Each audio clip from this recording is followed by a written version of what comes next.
Welcome to Redhead Rewriting Reality by Kimberly Sue Iverson, the story of my life as I figure out who I am after a lifetime of abuse and share my journey with that.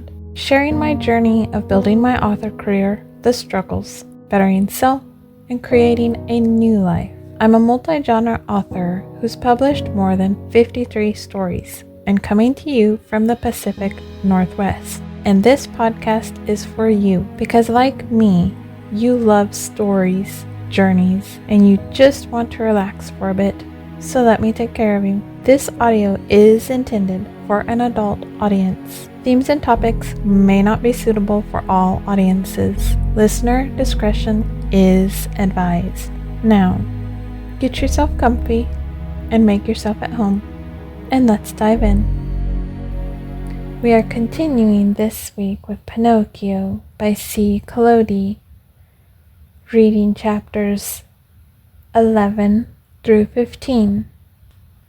Read by your host, Kimberly Sue Iverson.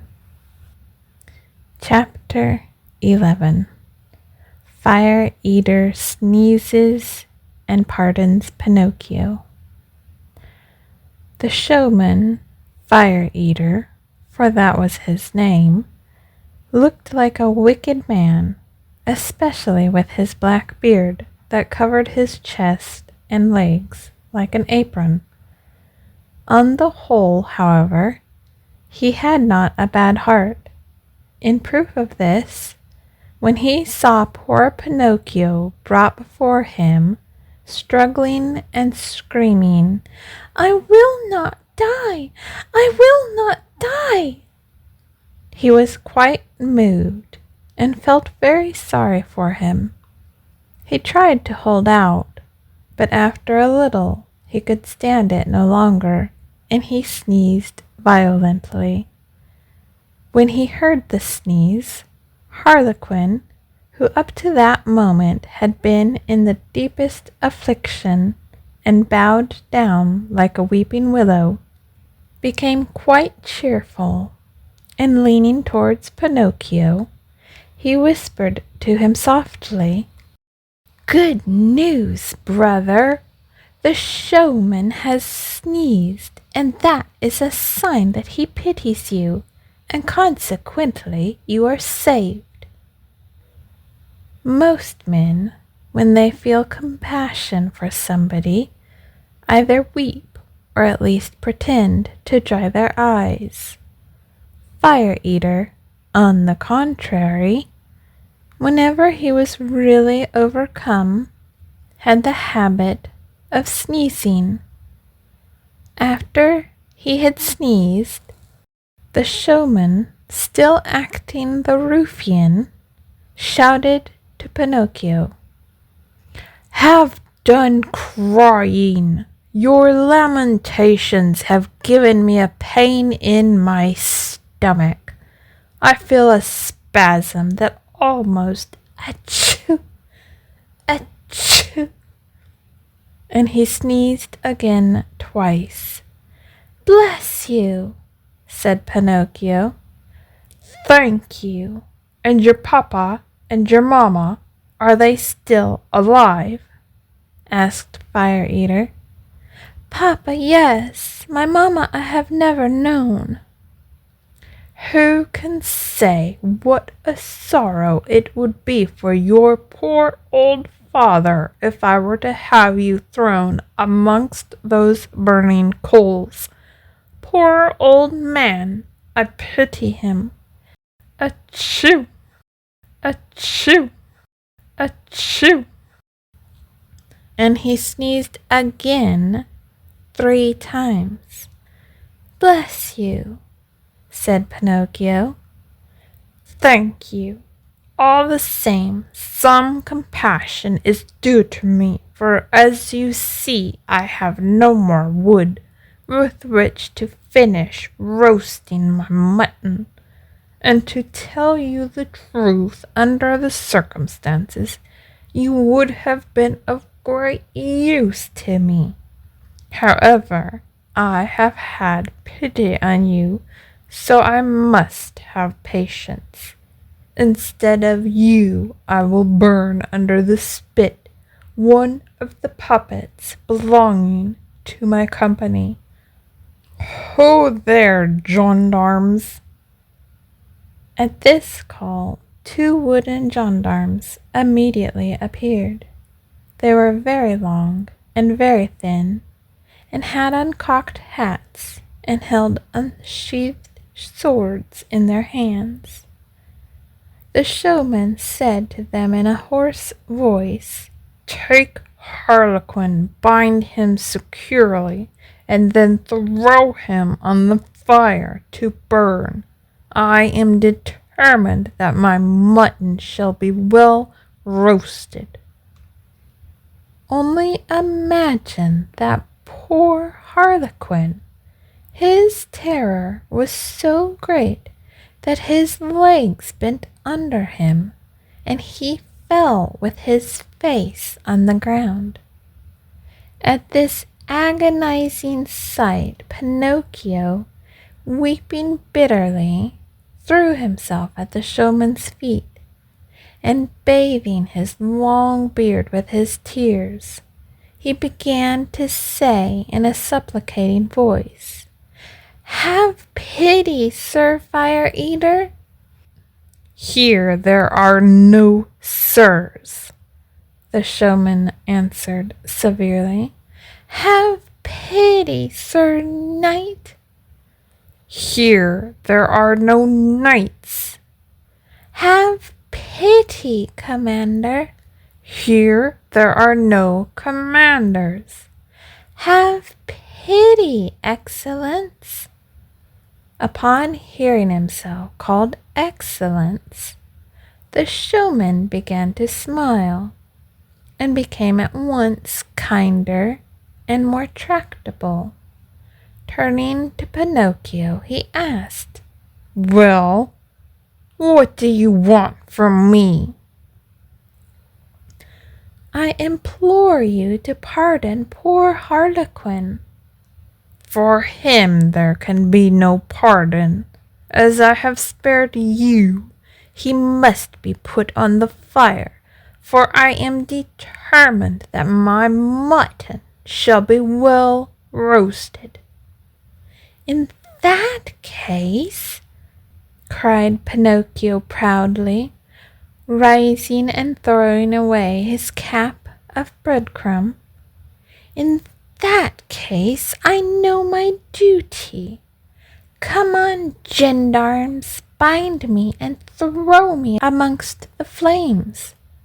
No, it is not just that poor Harlequin, my true friend, should die for me."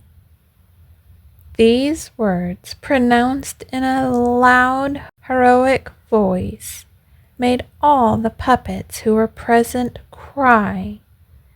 Even the gendarmes, although they were made of wood, wept like 2 newly born lambs. Fire Eater at first remained as hard and unmoved as ice, but little by little he began to melt and to sneeze, and having sneezed 4 or 5 times, he opened his arms affectionately and said to Pinocchio, "You are a good, brave boy. Come here and give me a kiss." Pinocchio ran at once, and climbing like a squirrel up the showman's beard, he deposited a hearty kiss on the point of his nose. "Then the pardon is granted?" asked poor Harlequin in a faint voice that was scarcely audible. "The pardon is granted," answered Fire Eater. He then added, sighing and shaking his head, "I must have patience. Tonight I shall have to resign myself to eat the mutton half raw, but another time woe to him who displeases me." At the news of the pardon, the puppets all ran to the stage, and having lighted the lamps and chandeliers, as if for a full dress performance, they began to leap and to dance merrily. At dawn they were still dancing. Chapter 12. Pinocchio receives a present of 5 gold pieces. The following day, Fire Eater called Pinocchio to one side and asked him, "What is your father's name?" "Geppetto." "And what trade does he follow?" "He is a beggar." "Does he gain much?" "Gain much? Why, he has never a penny in his pocket. Only think, in order to buy a spelling book so that I could go to school, he was obliged to sell the only coat he had to wear, a coat that, between patches and darns, was not fit to be seen." "Poor devil! I feel almost sorry for him. Here are 5 gold pieces. Go at once and take them to him, with my compliments." Pinocchio was overjoyed and thanked the showman 1,000 times. He embraced all the puppets of the company one by one, even to the gendarmes, and set out to return home. But he had not gone far when he met on the road a fox lame of one foot, and a cat blind of both eyes, and they were going along helping each other like good companions in misfortune. The fox, who was lame, walked leaning on the cat, and the cat, who was blind, was guided by the fox. "Good day, Pinocchio," said the fox, greeting him politely. "How do you come to know my name?" asked the puppet. "I know your father well." "Where did you see him?" "I saw him yesterday at the door of his house." "And what was he doing?" "He was in shirt sleeves and shivering with cold." "Poor papa! But that is over. For the future he shall shiver no more." "Why?" "Because I have become a gentleman." "A gentleman? You?" said the fox, and he began to laugh rudely and scornfully. The cat also began to laugh, but to conceal it she combed her whiskers with her forepaws. "There is little to laugh at," cried Pinocchio angrily. "I am really sorry to make your mouth water, but if you know anything about it, you can see that these are 5 gold pieces." And he pulled out the money that Fire Eater had given him. At the jingling of the money, the fox, with an involuntary movement, stretched out the paw that seemed crippled, and the cat opened wide 2 eyes that looked like 2 green lanterns. It is true that she shut them again, and so quickly that Pinocchio observed nothing. "And now," asked the fox, "what are you going to do with all that money?" "First of all," answered the puppet, "I intend to buy a new coat for my papa, made of gold and silver and with diamond buttons, and then I will buy a spelling book for myself." "For yourself?" "Yes, indeed, for I wish to go to school to study in earnest." "Look at me," said the fox. "Through my foolish passion for study, I have lost a leg." "Look at me," said the cat. "Through my foolish passion for study, I have lost the sight of both my eyes." At that moment a white blackbird that was perched on the hedge by the road began his usual song and said, "Pinocchio, don't listen to the advice of bad companions. If you do, you will repent it."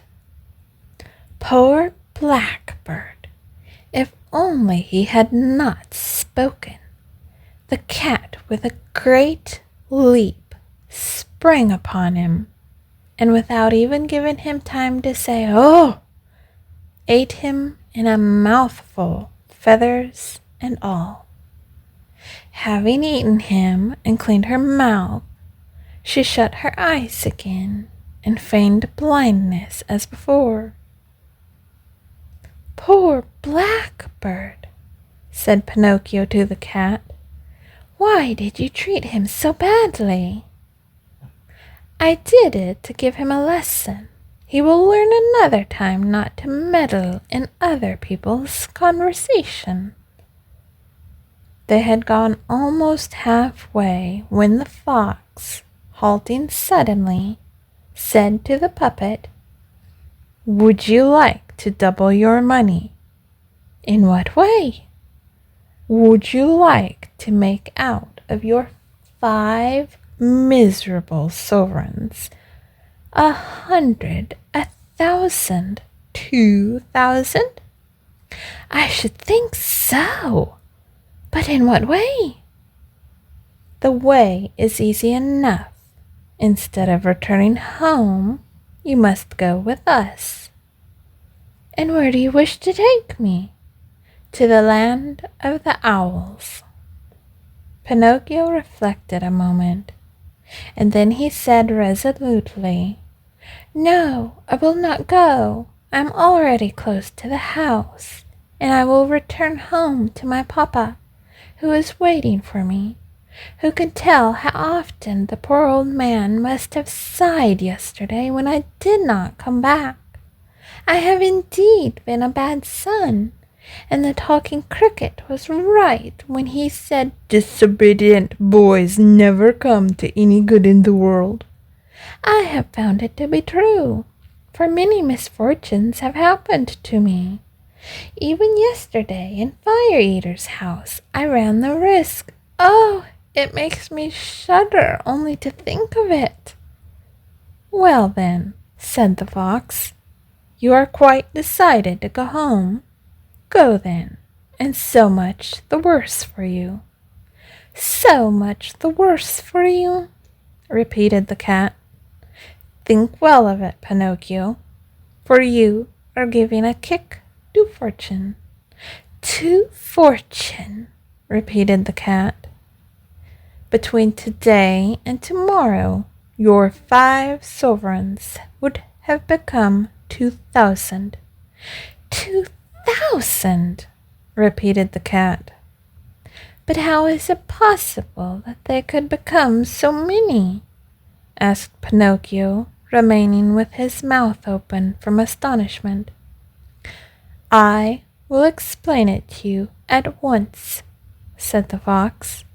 "You must know that in the land of the owls there is a sacred field called by everybody the Field of Miracles. In this field you must dig a little hole, and you put into it, we will say, 1 gold sovereign. You then cover up the hole with a little earth. You must water it with 2 pails of water from the fountain. Then sprinkle it with 2 pinches of salt, and when night comes, you can go quietly to bed. In the meanwhile, during the night, the gold piece will grow and flower, and in the morning, when you get up and return to the field, what do you find? You find a beautiful tree laden with as many gold sovereigns as a fine ear of corn has grains in the month of June."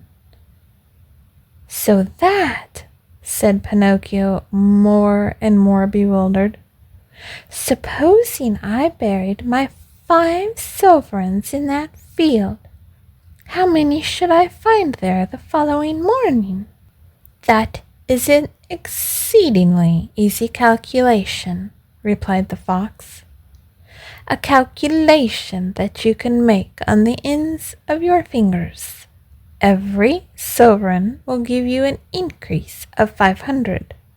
Multiply 500 by 5, and the following morning will find you with 2,500 shining gold pieces in your pocket. Oh, how delightful! Cried Pinocchio, dancing for joy. As soon as ever I have obtained those sovereigns, I will keep 2,000 for myself, and the other 500 I will make a present of to you two. A present to us? Cried the fox with indignation and appearing much offended. What are you dreaming of? What are you dreaming of? Repeated the cat. We do not work, said the fox, for interest. We work solely to enrich others. Others, repeated the cat. What good people, thought Pinocchio to himself, and forgetting there and then his papa, the new coat, the spelling book, and all his good resolutions, he said to the fox and the cat, Let us be off at once. I will go with you. Chapter 13. The Inn of the Red Crawfish. They walked and walked and walked, until at last, toward evening, they arrived, all tired out, at the Inn of the Red Crawfish. Let us stop here a little, said the fox, that we may have something to eat and rest ourselves for an hour or two. We will start again at midnight, so as to arrive at the Field of Miracles by dawn tomorrow morning. Having gone into the inn, they all three sat down to table, but none of them had any appetite. The cat, who was suffering from indigestion and feeling seriously indisposed, could only eat 35 fish with tomato sauce and 4 portions of tripe with Parmesan cheese, and because she thought the tripe was not seasoned enough, she asked 3 times for the butter and grated cheese. The fox would also willingly have picked a little, but as his doctor had ordered him a strict diet, he was forced to content himself simply with a hare dressed with a sweet and sour sauce and garnished lightly with fat chickens and early pullets. After the hare, he sent for a made dish of partridges, rabbits, frogs, lizards, and other delicacies. He could not touch anything else. He cared so little for food, he said that he could put nothing to his lips. The one who ate the least was Pinocchio. He asked for some walnuts and a hunch of bread, and left everything else on his plate. The poor boy's thoughts were continually fixed on the Field of Miracles. When they had supped, the fox said to the host, Give us 2 good rooms, one for Mr. Pinocchio and the other for me and my companion. We will snatch a little sleep before we leave. Remember, however, that at midnight we wished to be called to continue our journey. Yes, gentlemen, answered the host, and he winked at the fox and the cat, as much as to say, I know what you are up to. We understand one another.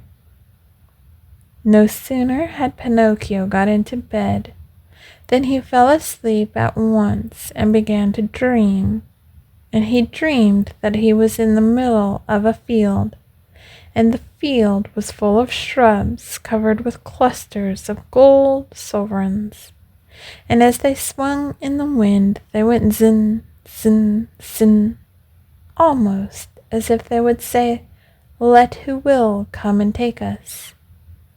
But just as Pinocchio was stretching out his hand to pick handfuls of those beautiful gold pieces and to put them in his pocket, he was suddenly awakened by 3 violent blows on the door of his room. It was the host who had come to tell him that midnight had struck. "Are my companions ready?" asked the puppet.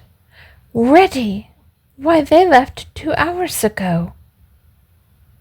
"Why were they in such a hurry?" "Because the cat had received a message to say that her eldest kitten was ill, with chilblains on his feet, and was in danger of death." "Did they pay for supper?" "What are you thinking of? They are too well educated to dream of offering such an insult to a gentleman like you." "What a pity! It is an insult that would have given me so much pleasure," said Pinocchio, scratching his head. He then asked, "And where did my good friends say they would wait for me?" "At the Field of Miracles tomorrow morning at daybreak." Pinocchio paid a sovereign for his supper and that of his companions, and then left. Outside the inn it was so pitch dark that he had almost to grope his way, for it was impossible to see a hand's breadth in front of him. Some night birds flying across the road from one hedge to the other brushed Pinocchio's nose with their wings as they passed, which caused him so much terror that, springing back, he shouted, "Who goes there?" And the echo in the surrounding hills repeated in the distance, "Who goes there? Who goes there?" As he was walking along, he saw a little insect shining dimly on the trunk of a tree, like a nightlight in a lamp of transparent china. "Who are you?" asked Pinocchio. "I am the ghost of the talking cricket," answered the insect in a low voice, so weak and faint that it seemed to come from the other world. "What do you want with me?" said the puppet. "I want to give you some advice. Go back and take the 4 sovereigns that you have left to your poor father, who is weeping and in despair because you have not returned to him. By tomorrow my papa will be a gentleman, for these 4 sovereigns will have become 2,000. Don't trust to those who promise to make you rich in a day. Usually they are either mad or rogues. Give ear to me and go back, my boy." "On the contrary, I am determined to go on." "The hour is late." "I am determined to go on." "The night is dark." "I am determined to go on." "The road is dangerous." "I am determined to go on." Remember that boys who are bent on following the caprices and will have their own way, sooner or later repent it. Always the same stories. Good night, Cricket." "Good night, Pinocchio, and may heaven preserve you from dangers and from assassins." No sooner had he said these words than the talking cricket vanished suddenly like a light that has been blown out. and the road became darker than ever. Chapter 14. Pinocchio falls amongst assassins. "Really," said the puppet to himself as he resumed his journey, "how unfortunate we poor boys are. Everybody scolds us and gives us good advice. See now, because I don't choose to listen to that tiresome cricket, who knows, according to him, how many misfortunes are to happen to me. I am even to meet with assassins. That is, however, of little consequence, for I don't believe in assassins. I have never believed in them. For me, I think that assassins have been invented purposely by papas to frighten boys who want to go out at night. Besides, supposing I was to come across them here in the road, do you imagine they would frighten me? Not the least in the world. I should go to meet them and cry, 'Gentlemen assassins, what do you want with me?' Remember that with me there is no joking. Therefore, go about your business and be quiet." At this speech they would run away like the wind. If, however, they were so badly educated as not to run away, why, then I would run away myself, and there would be an end of it. But Pinocchio had not time to finish his reasoning, for at that moment he thought he heard a slight rustle of leaves behind him. He turned to look and saw in the gloom 2 evil-looking black figures, completely enveloped in charcoal sacks. They were running after him on tiptoe and making great leaps like 2 phantoms. "Here they are in reality," he said to himself, and not knowing where to hide his gold pieces, he put them in his mouth precisely under his tongue. Then he tried to escape, but he had not gone a step when he felt himself seized by the arm and heard 2 horrid sepulchral voices saying to him, "Your money or your life." Pinocchio, not being able to answer in words owing to the money that was in his mouth, made 1,000 low blows and 1,000 pantomimes.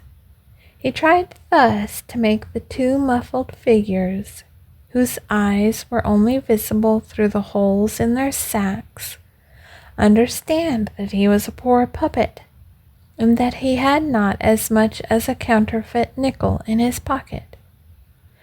"Come now, less nonsense, and out with the money," cried the 2 brigands threateningly, and the puppet made a gesture with his hands to signify, "I have none." "Deliver up your money or you are dead," said the tallest of the brigands. "Dead," repeated the other, "and after we have killed you, we will also kill your father. Also your father." "No, no, no, not my poor papa," cried Pinocchio in a despairing voice, and as he said it, the sovereigns clinked in his mouth. "Ah, you rascal! Then you have hidden your money under your tongue. Spit it out at once." Pinocchio was obstinate. "Ah, you pretend to be deaf, do you? Wait a moment. Leave it to us to find a means to make you give it up." And one of them seized the puppet by the end of his nose, and the other took him by the chin and began to pull them brutally, the one up and the other down, to force him to open his mouth. but it was all to no purpose. Pinocchio's mouth seemed to be nailed and riveted together. Then the shorter assassin drew out an ugly knife and tried to put it between his lips like a lever or chisel. But Pinocchio, as quick as lightning, caught his hand with his teeth, and with one bite bit it clear off and spat it out. Imagine his astonishment when instead of a hand he perceived that a cat's paw lay on the ground. Encouraged by this first victory, he used his nails to such purpose that he succeeded in liberating himself from his assailants, and jumping the hedge by the roadside, he began to fly across the country.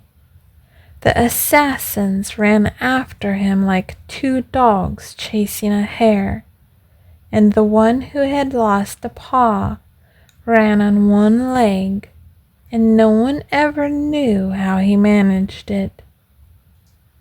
After a race of some miles, Pinocchio could go no more. Giving himself up for lost, he climbed the trunk of a very high pine tree and seated himself in the topmost branches.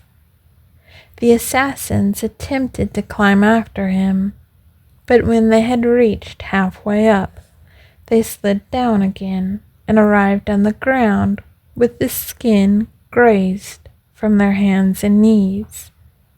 But they were not to be beaten by so little.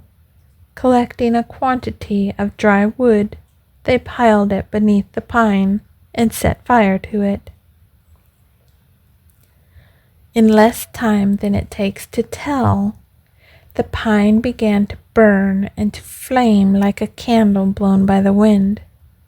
Pinocchio, seeing that the flames were mounting higher every instant, and not wishing to end his life like a roasted pigeon, made a stupendous leap from the top of the tree and started afresh across the fields and vineyards. The assassins followed him and kept behind him without once giving up. The day began to break, and they were still pursuing him. Suddenly, Pinocchio found his way barred by a wide, deep ditch full of stagnant water, the color of coffee. What was he to do? 1, 2, 3, cried the puppet, and making a rush, he sprang to the other side. The assassins also jumped, but not having measured the distance properly, splash, splash, they fell into the very middle of the ditch. Pinocchio, who heard the plunge and the splashing of the water, shouted out, laughing and without stopping, "A fine bath to you, gentlemen assassins!" And he felt convinced that they were drowned. When turning to look, he perceived that, on the contrary, they were both running after him, still enveloped in their sacks, with the water dripping from them as if they had been two hollow baskets. Chapter 15. The assassins hang Pinocchio to the big oak tree. At this sight, the puppet's courage failed him, and he was on the point of throwing himself on the ground and giving himself over for lost. Turning, however, his eyes in every direction, he saw at some distance a small house as white as snow. "If only I had breath to reach that house," he said to himself. Perhaps I should be saved. And without delaying an instant, he recommenced running for his life through the wood, and the assassins after him. At last, after a desperate race of nearly 2 hours, he arrived quite breathless at the door of the house and knocked. No one answered. He knocked again with great violence, for he heard the sound of steps approaching him and the heavy panting of his persecutors. The same silence. Seeing that knocking was useless, he began in desperation to kick and pommel the door with all his might. The window then opened, and a beautiful child appeared at it. She had blue hair and a face as white as a waxen image. Her eyes were closed, and her hands were crossed on her breast. Without moving her lips in the least, she said, in a voice that seemed to come from the other world, "In this house there is no one. They are all dead." "Then at least open the door for me yourself," shouted Pinocchio, crying and imploring. "I am dead also." "Dead? Then what are you doing there at the window?" "I am waiting for the buyer to come to carry me away."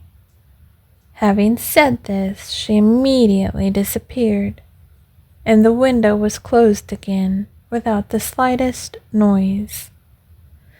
"Oh, beautiful child with blue hair," cried Pinocchio, "open the door. For pity's sake, have compassion on a poor boy pursued by assassins." But he could not finish the word, for he felt himself seized by the collar, and the same 2 horrible voices said to him threateningly, "You shall not escape from us again." The puppet, seeing death staring him in the face, was taken with such a violent fit of trembling that the joints of his wooden legs began to creak and the sovereigns hidden under his tongue to clink. "Now then," demanded the assassins, "will you open your mouth, yes or no? Ah, no answer? Leave it to us. This time we will force you to open it." And drawing out 2 long, horrid knives, as sharp as razors, clash! They attempted to stab him twice. But the puppet, luckily for him, was made of very hard wood. The knives, therefore, broke into 1,000 pieces, and the assassins were left with the handles in their hands, staring at each other. "I see what we must do," said one of them. "He must be hung. Let us hang him." "Let us hang him," repeated the other.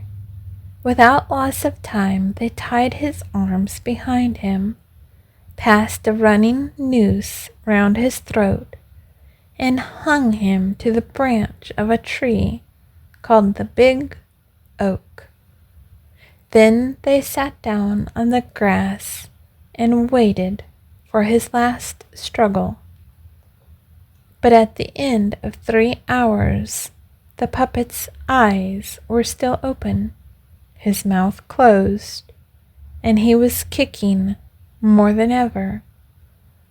Losing patience, they turned to Pinocchio and said in a bantering tone, "Goodbye till tomorrow. Let us hope that when we return you will be polite enough to allow yourself to be found quite dead, and with your mouth wide open." And they walked off. In the meantime, a tempestuous northerly wind began to blow and roar angrily, and it beat the poor puppet from side to side, making him swing violently, like the clatter of a bell ringing for a wedding. And the swinging gave him atrocious spasms, and the running noose, becoming still tighter round his throat, took away his breath. Little by little his eyes began to grow dim, but although he felt that death was near, he still continued to hope that some charitable person would come to his assistance before it was too late. But when, after waiting and waiting, he found that no one came, absolutely no one, then he remembered his poor father, and thinking he was dying, he stammered out, "Oh, Papa, Papa, if only you were here." His breath failed him, and he could say no more. He shut his eyes, opened his mouth, stretched his legs, gave a long shudder, and hung stiff and insensible. End of chapter 15 of Pinocchio by C. Collodi, read by your host, Kimberly Sue Iverson. More to come. Would you like to make a difference?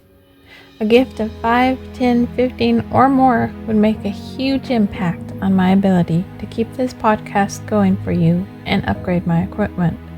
With your gift, we can grow this together because I want to make this the best I can for you.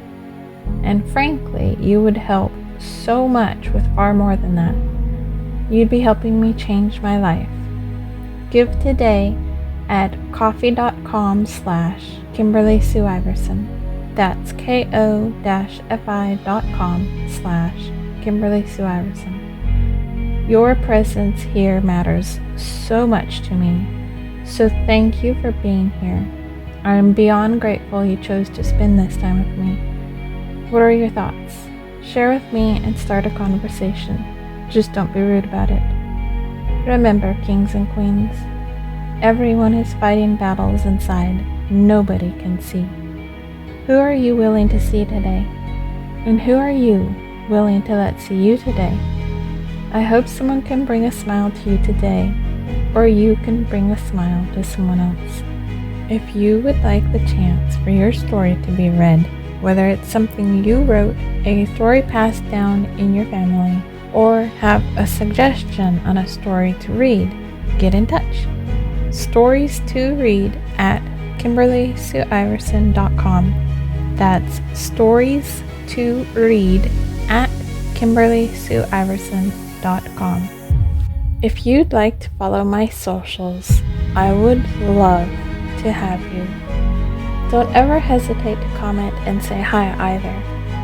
Find me under at Kimberly Sue Iverson for most sites: Instagram, Threads, Facebook, Blue Sky, and TikTok. There's also a Facebook page for Redhead Rewriting Reality. X is the only site I use Kimber Bites on. I also have a newsletter for my work. That's bit.ly/letters from Kimberly. bit.ly/letters from Kimberly. I always try to use the same profile picture and name no matter where I am, but you can always find my links on my link cave.